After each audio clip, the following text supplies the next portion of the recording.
As our regular listeners will know, we at Making Our Way strive to make our podcast a family-friendly show, an enjoyable, stress-free experience. We prefer to make our way in the safe lane, so we steer clear of hot-button topics and focus our attention instead on innocuous things such as politics, religion, and social concerns. You know, those things on which we all agree. That being said, let me offer this disclaimer. We begin this episode talking about family histories, and from the outset, let me say I had no idea the discussion would lead us to talking about the Nazis. You know, those guys. Now, I don't know how familiar you are with 20th century history, but these Nazis, and some might accuse me here of courting controversy, of being unduly provocative, just for ratings, but I'm going to say it anyway. These Nazis, the more I learn about them, the less I like them. No apologies, that's just how I feel.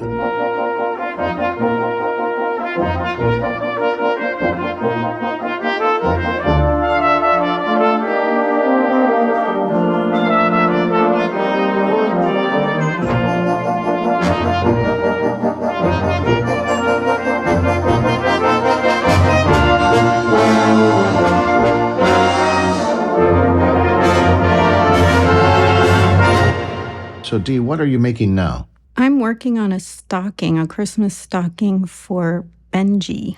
Benji is my mom's Yorkie mix. And he's a fabulous dog. And he's wonderful. And that's the one that kind of inspired you to take a look at a teacup Yorkie. Yes. Pip. Mm-hmm. You've made Christmas stockings for our pets. So tell us about the one you made for Brigus, it's fabulous. Yeah, I'm very proud of Brigus's stocking. I decided to make Snoopy's doghouse. I decorated it just like in the movie. So it has lights on it and Snoopy is asleep on top of it. It's wonderful. So then when we added Pip, you added? Well, I kept with the theme and I added Snoopy's best friend, which is Woodstock, and I made a white stocking, and at the top of the opening I made Woodstock's nest with Woodstock, and I put little lights all around that one. It's amazing. So Benji's, what's that theme? Benji looks like Benji. It's got his colors and his different identifying characteristics. And Benji's coming for a visit, isn't he? Yes. And who is Benji bringing with him? My sister and my two nieces and my mom. And they're coming down for Christmas. We should let our listeners know, Ruby, your mom, she was our guest on episode 2 of our podcast way back a year ago. And she was talking about her time working as a nurse with her husband, who was a doctor north of the Arctic Circle during the wintertime, and bringing care up there. A great episode. If you want to find it, it's called North Past Alaska. And then Matea was also our guest for a podcast. She did 2 of them called Rocks and Ages, because she's a geologist. And those are episodes 9 and 10 if you want to find those. Now, Silvana, who's coming down, is currently an instructional assistant, right? Yes. And she's getting her degree in what? Early childhood education. So we'll have another teacher in the family. Yes. There's another one of your relatives I want to talk about, and that's your dad's sister, Verne, your Aunt Verne. Mm-hmm. She's not with us anymore, but you remember the first time I met her? Yes, I do. Where were we? We were at the Tampa airport. Well, they were going on a cruise. I didn't know at the time. We were just going to be walking her from her hotel to the shuttle bus to take her to her cruise. We met her at the entrance to her hotel. And I said, hello, nice to meet you. Yes. And then we're walking with her all the way through the Tampa airport, down the escalator, down to where the cruise line has a bus waiting for all the passengers. And so the second thing I said to her was, well, it was nice to meet you. The whole time she was talking the entire time. And then we went out to visit her in Vancouver, which was great. It was at a restaurant called Umberto's, which was managed by a friend of hers named Frank. And this was a converted house. I don't think the restaurant's there anymore. And we were sitting in a room that happened to have an upright piano in it. It was like a living room for a house. Then your Aunt Verne, talks to Frank and has us do what? Basically sing for our dinner. Sing for our dinner. So we don't have any music with us, but we decided to sing Can't help loving that man. Can't help loving that man. I go over to the piano and I'm thinking, okay, maybe the key of C is going to work. So I give you the introduction, you sing through it, and we get nice applause from the people who are there in the restaurant. And then Frank came out and he sang like an aria, didn't he? Yes, I think he did Nessun Dorma. Did he do Nessun Dorma? I think so.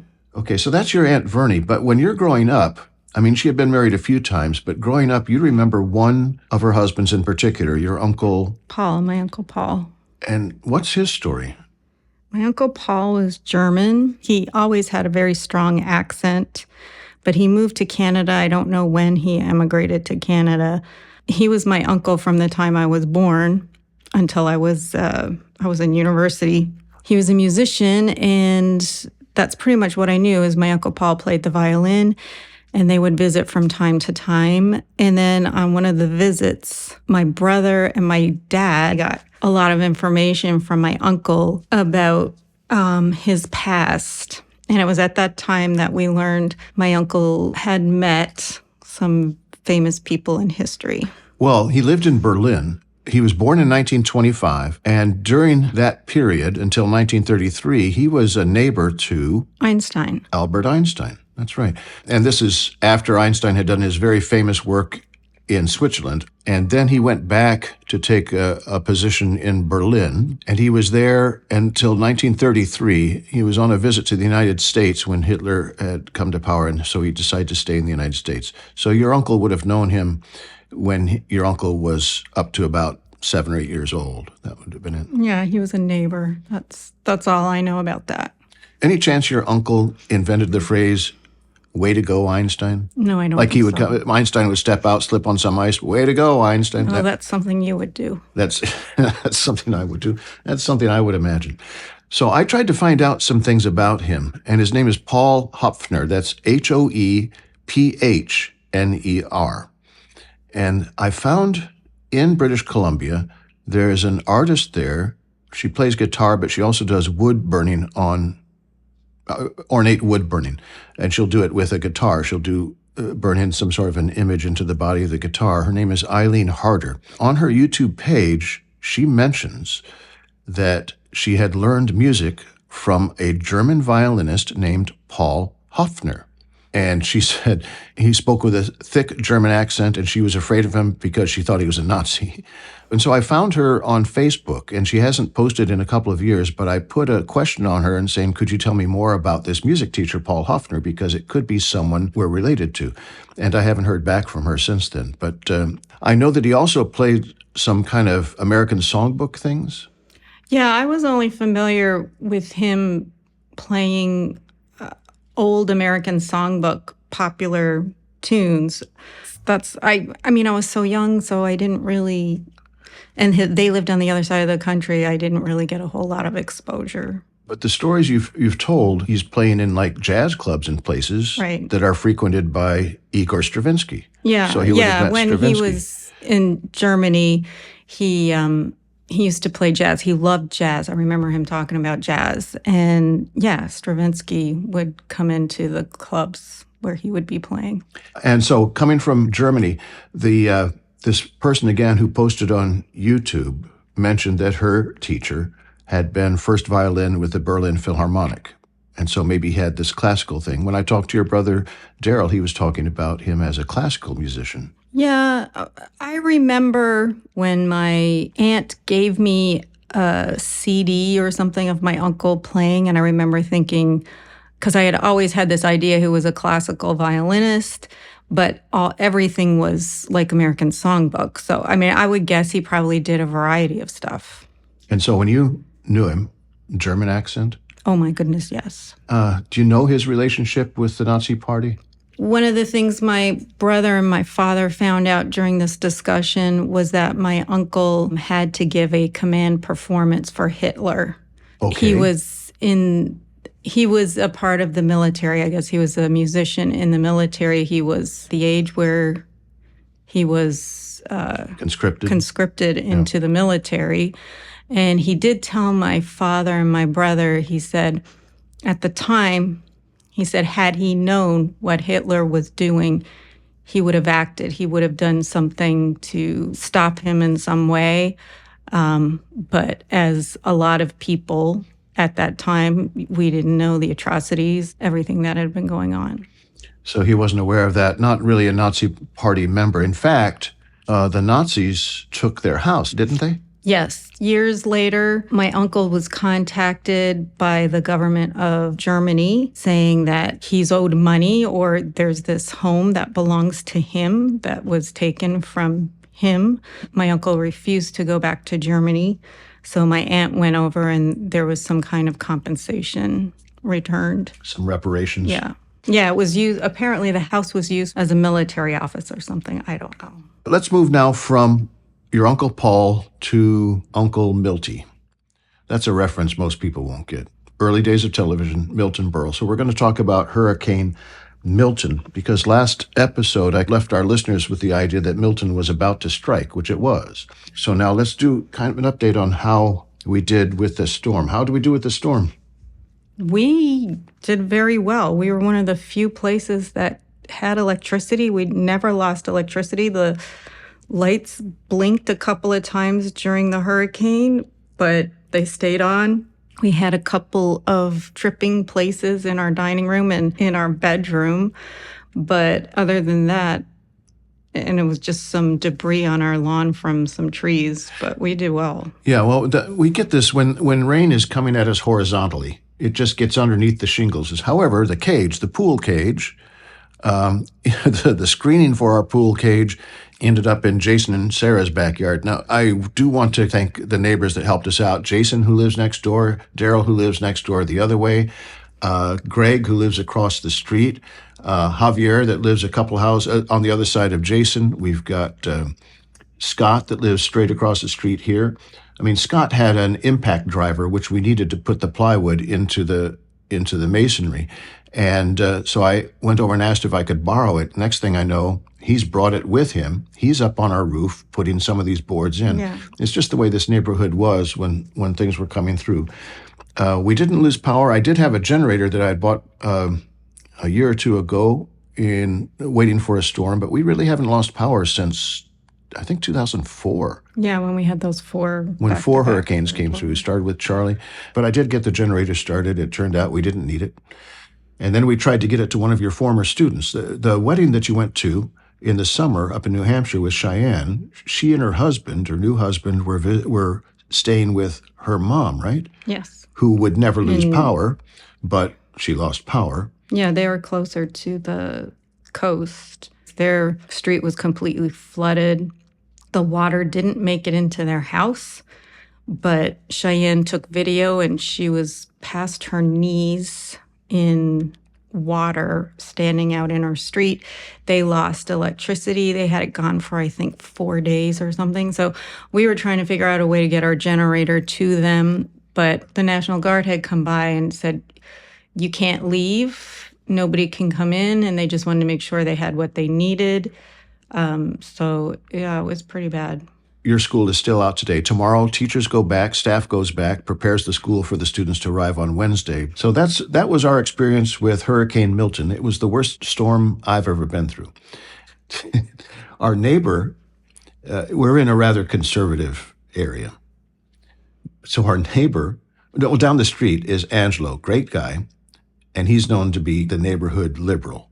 We kind of keep a low profile, but Angelo's sometimes out just calling across the street to Alan, and they have arguments across the street about everything. So a few of the people have flagpoles. Angelo has a flagpole. And so our neighbors said some of the boys were going to prank him. And what were they going to do? They were going to take a Trump flag right before the hurricane hit and run it up his flagpole. Well, see, first of all, we have neighbors who have Trump flags. This is what we're dealing with. But then once she told us that, you didn't say it, but what were you thinking? I was thinking, I wish they had, because the hurricane would have shredded it. It would have. The joke would have been on them. It would have shredded that thing. But during a hurricane time, those differences disappear. Everyone is helping each other out. When do we get back to normal? When I see Angelo and Alan yelling at each other across the street again, I know, okay, things are back to normal. I should mention Jan and Rob's house. We cleared off their patio, their back patio, of all the furniture, put it in the living room. And the neighbor took pictures for them to say, this is how your house looks. And it looked fine. It was some lawn debris, but the neighborhood lost power. So we went over there after the storm and assessed everything. There were large branches down that were all over the front yard, on top of the house, and they had fallen all around their car, but the car had not had a scratch. Nothing touched it. And so the only thing that we had to do for them was to clean up their lawn and put their patio back together. Yeah, they also lost water. Yeah, they lost the water there to the safety harbor system. So that will just take some cleanup to figure that out. But the house was secure and no damage there. A lot more fortunate than many of our neighbors. A lot of people lost a lot, and we're still in recovery mode. Dee and I recovered within a day. The neighborhood, give it about a week or so in this local community. But for the rest, it's going to take months, or some may just pack it in and move elsewhere. I don't know. So that was the hurricane, which interrupted again our anniversary. So last Thursday was our anniversary. Yeah. And we had planned a trip to New Orleans. We love this town, New Orleans. Who was it? Tennessee Williams, I think, said there were 3 cities in America: New York, San Francisco, and New Orleans. And every other place was just Cleveland. This came up because of the summer when 2 of our attempts to have a summer vacation were foiled for various reasons. And I said, why don't we plan a trip to New Orleans for our anniversary? So that didn't work out. But we have a New Orleans theme to recover this, okay? Yes. The first attempt was to go to one of our favorite restaurants here in town, Mise en Place, French cuisine down by the University of Tampa. So we go online, make a reservation, we show up. The place is all sandbagged up. They use a service to do their reservation. So the service didn't know they were closed. So there we are downtown without, all dressed up with no place to go. We went to this other great restaurant, Timpano's, and we had a wonderful meal there. What else could we do, New Orleans or French-like? We went to a bakery, Bakery X, which is up by the Groves. They have beignets, so we got ourselves a dozen beignets. And I got a croissant, and that is... And they're mini beignets. They're not like the full-size beignets. They're not like when Café du Monde beignets. Yeah, no. No, they're small, little bite-size. So we had that, and that was another French thing. Here's another French thing that we did that doesn't sound like it's... Or New Orleans thing that we did that doesn't sound like it's a New Orleans thing. Yesterday, we went to the Magic Kingdom. Yes, we did ride the train, finally, but then we went to the Haunted Mansion. Now, do you know why that's a New Orleans theme? No. Here at Disney World, Magic Kingdom, the Haunted Mansion is part of Liberty Square. But the original Haunted Mansion out in Disneyland was part of New Orleans Square. So there is our New Orleans connection. So we were able to patch together some sort of a New Orleans visit here in Florida for our anniversary. I've got a quick story about, well, we'll see how quick it is. I've got a quick story about Haunted Mansion. When I worked in Orlando, we took a group to the Magic Kingdom, group of young people, and we went to, one of the rides was the Haunted Mansion, and there's this tiny person, and she wasn't sure she wanted to go ride, and someone said, oh, why don't you go with Mr. Chain? It'll be fine, and she was okay with that. So we walked through the opening parts, and then we get to where we're getting into the Doom buggy, right? And sit down, and then the speaker in the Doom buggy says, don't touch the bar, I will lower it for you. And when that bar lowers, she starts crying. I mean, just wailing, not just loud for me or the people next. It's like the whole section of the ride must be hearing, it won't stop. So I tried to distract her with, oh, this is fine. This is fun. This is a fun ride. Oh, look over here. That doesn't do it.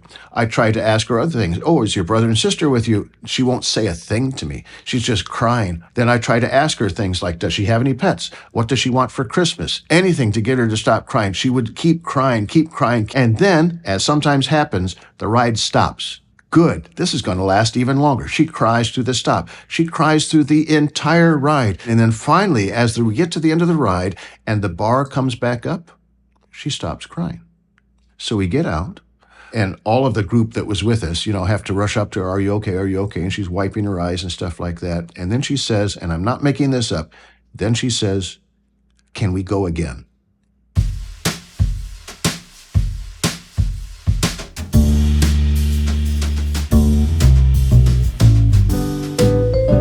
Now, the last thing we have to do our New Orleans recreation here at home, Dee, you have a great recipe that we're going to enjoy tonight for what?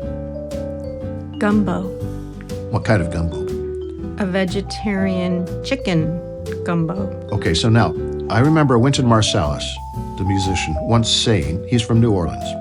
You met his father, Yeah. Ellis Marsalis. You had your picture taken of him. I remember Wynton saying, to be a gumbo, it has to have roux. You can make a great soup, it can be a killing soup, but if it's not gumbo unless it's got roux. If you want gumbo, you have to have roux. So what is roux? Roux is a type of, you use a fat, some sort of fat. It could be butter, oil. You mix it with flour. I use vegetable oil and I mix it with flour and get like a paste. Then you gradually add in liquid, usually like some sort of broth, and I use a vegetable broth. Okay, do you cook it at all, or what do you do? Yeah, you put it in a pot, in a saucepan, cook it, and you can't take your eyes off it. So I always get a stool and I sit down in front of the stove, and I'm there for a good 45 minutes because you have to stir it like every 15 to 20 seconds so it doesn't burn, because if the roux burns, you got to throw it out. It's no good. How do you know when it's good? How do you know when it's done? It turns a nice deep caramel color, or can be like a peanut butter. And I like getting it as dark as I can get it. Okay, so that's the roux that makes it a gumbo. So you've got that in the pot, and then do you just add everything else in the pot? Yeah, then you add in like your vegetables as soon as you start putting in your chicken, my vegetarian chicken. And also I use vegetarian sausage, and I use Beyond Meat Italian sausage pieces in there. And you put in your vegetables, it'll start bubbling up. And you cook it for like 3 hours or so. Yeah, And you have all kinds of spices and things.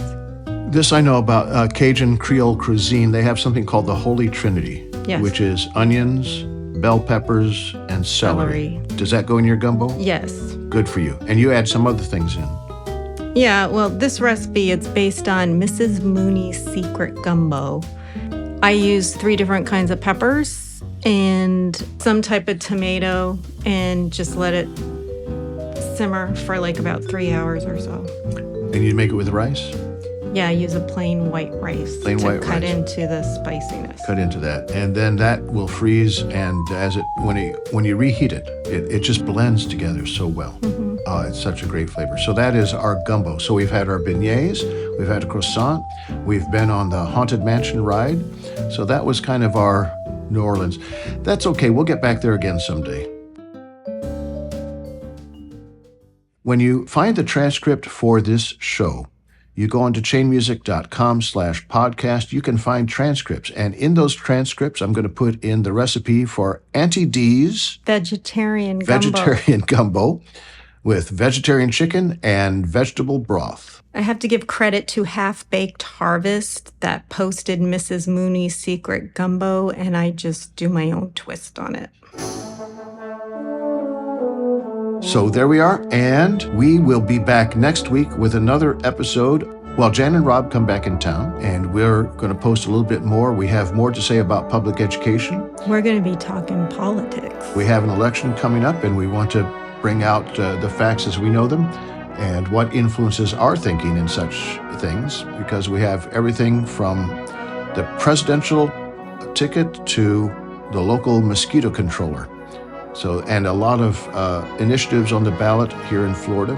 And we want to kind of take those apart and see how do we get good information for the decisions we're going to make on that. That will be at a future episode. And we will catch you next time here at Making Our Way.